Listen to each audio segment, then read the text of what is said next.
ሰላም ፍቅር ጤና ለእናንተ ይሁን ውድ ተመልካቾቻችን፣ ይህ ሰናይ ስፖርት ነው። ለሰዓቱ የተዘጋጁ አጫጭር ስፖርታዊ መረጃዎችን ይዘን ቀርበናል። እስከ ዝግጅታችን ፍጻሜ አብራችን ትቆይ ዘንድ በአክብሮት እንጋብዛለን።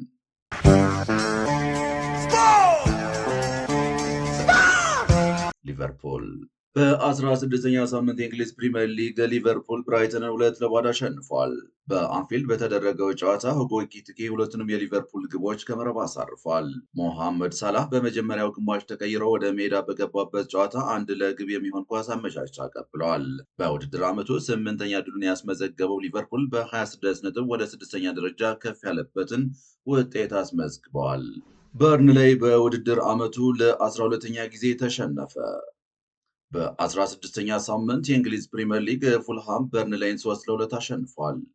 በተርፍ ሞር በተደረገው ጨዋታ ኢሚል ስሚዝሮ፣ ካልቪን ባሲ እና ሃሪ ዌልሰን የፉልሃም ግቦች አስቆጥሯል። ቡቹኮ እና ኦሊቨር ሶኒ የበርንሌይን ግቦች ከመረብ አሳርፏል። በዚህ ዓመት ወደ ፕሪምየር ሊጉ የተመለሰው በርንሌይ በውድድር ዓመቱ ለ12ኛ ጊዜ የተሸነፈበትም ሆነዋል።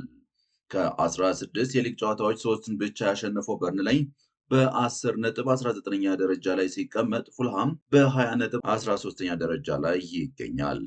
ቼልሲ ኤቨርተንን አሸነፈ። በ16ኛ ሳምንት የእንግሊዝ ፕሪምየር ሊግ ቼልሲ ኤቨርተንን 2-0 አሸንፏል። በስታንፎርድ ብሪጅ በተደረገው ጨዋታ ኮል ፓልመር እና ማሎ ጉስኮ የምዕራብ ለንደኑ ክለብ ግቦች አስቆጥሯል። ሞሐመድ ሳላህ በእንግሊዝ ፕሪምየር ሊግ ታሪክ 280 ግቦች ላይ ተሳትፎ በማድረግ ሶስተኛ ተጫዋች ሆነዋል። ሊቨርፑል ከብራይተን ባደረገው የእንግሊዝ ፕሪምየር ሊግ ጨዋታ ለሁጎ ኤኪቲኬ ለግብ የሚሆን ኳስ ያቀበለው መሐመድ ሳላህ 279 ግቦች ላይ ተሳትፎ የነበረውን የፍራንክ ላምፓርድን ክብረ ወሰን አሻሽለዋል። አለን ሸረር 324 ግቦች ላይ ተሳትፎ በማድረግ ቀዳሚ ተጫዋች ሲሆን ዋይን ሮኒ ደግሞ 311 ግቦች ላይ ተሳትፎ በማድረግ ሁለተኛ ተጫዋች ነው። በሌላ በኩል ግብፃዊ ኮከብ በአንድ ክለብ ብቻ ለ277 ግቦች መገኘት ምክንያት በመሆኑ በሊጉ ታሪክ ቀዳሚ ተጫዋች ሆነዋል። ዋይን ሮኒ እና ሪያን ጊግስ ደግሞ ሁለተኛና ሶስተኛ ደረጃ ላይ የተቀመጡ ተጫዋቾች ናቸው።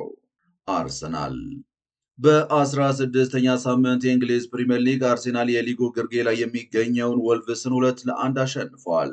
በኤምሬትስ በተደረገው ጨዋታ የወልቭሱ ግብ ጠባቂ ሳም ጆንስቶን እና ተከላካይ ሞስኬራ በራሳቸው መረብ ላይ የአርሴናልን ግቦች አስቆጥሯል። ኦሮኮዳራ የወልቭስን አንድ ግብ ከመረብ አሳርፏል። መድፈኞቹ ከተከታያቸው ማንቸስተር ሲቲ ያላቸውን የነጥብ ልዩነት ወደ 5 አስፍቷል። በውድድር ዓመቱ ለ14ኛ ጊዜ የተሸነፈው ወልቭስ አሁንም አንድም ጨዋታ ማሸነፍ አልቻለም። በ2 ነጥብ ብቻ 20ኛ ደረጃ ላይ ይገኛል። ዛሬ የሚደረጉ ጨዋታዎችን ስንመለከት ክሪስታል ፓላስ ከማንቸስተር ሲቲ ይገኝበታል።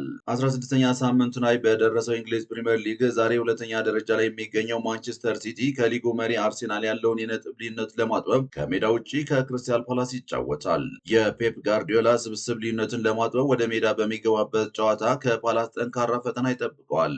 በ26 ነጥብ 5ኛ ደረጃ ላይ የተቀመጠው ክሪስታል ፓላስ የአውሮፓ ሻምፒየንስ ሊግ ተሳትፎን ለማግኘት ጥሩ ግስጋሴ ላይ የሚገኝ ቢሆንም በፕሪምየር ሊጉ ከሲቲ ባደረጋቸው ያለፉት 10 ጨዋታዎች ማሸነፍ አልቻለም።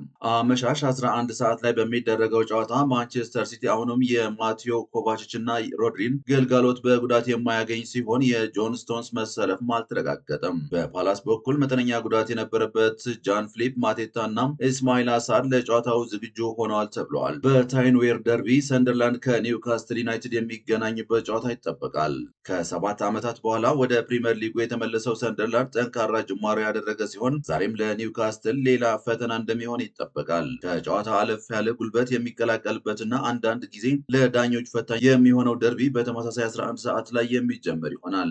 ሶስተኛ ደረጃ ላይ የሚገኘው አስቶን ቪላ ከሜዳ ውጪ ከዌስትሃም ዩናይትድ ሲጫወት፣ ቶትንሃም ከኖቲንግሃም ፎረስት እና ብሬንትፎርድ ከሊድስ ዩናይትድ ሌሎች ዛሬ የሚደረጉ ጨዋታዎች ናቸው። ባርሴሎና በ17ኛ ሳምንት የስፔን ላሊጋ ባርሴሎና ኦሳስናን 2-0 አሸንፏል። በካምፕኑ በተደረገው ጨዋታ ራፊንሃ የካታሎን ክለብ 2 ግቦችን አስቆጥሯል። የውድድር ዓመቱን 14ኛ ድል ያስመዘገበው ባርሴሎና ከተከታዩ ሪያል ማድሪድ ያለውን የነጥብ ልዩነት ወደ 7 በማስፋት ሊጉን በ43 ነጥብ እየመራ ይገኛል። በሌሎች ጨዋታዎች አትሌቲኮ ማድሪድ ቫሌንሺያን 2-1 ሲያሸንፍ፣ ማዮርካም ኤልቼን 3-1 አሸንፈዋል።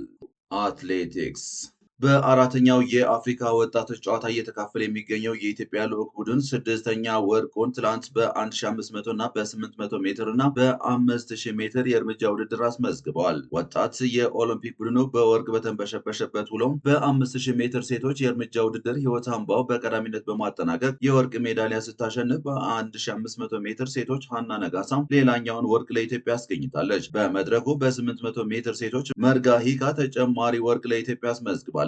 በሴቶች ብስክሌት የጎዳና ላይ ውድድር ማህሌት ደስታ የብር ሜዳሊያ ለኢትዮጵያ አስገኝታለች። በጎይቶም መኮንን በ3000 ሜትር ሴቶች ነሐስ ሌላኛው ሜዳሊያ ለኢትዮጵያ ተመዝግበዋል። እስካሁን የኢትዮጵያ ወጣት ቡድን 6 ወርቅ፣ 4 ብርና 4 ነሐስ ሜዳሊያዎችን ማስመዝገብ ችለዋል። ክቡራትና ክቡራን ተመልካቾቻችን ለዛሬ የነበሩን ስፖርታዊ መረጃዎች እነዚህ ይመስሉ ነበረ። ስለ አብሮነታችን እናመሰግናለን። ሰላም፣ ፍቅር፣ ጤና ለሁሉም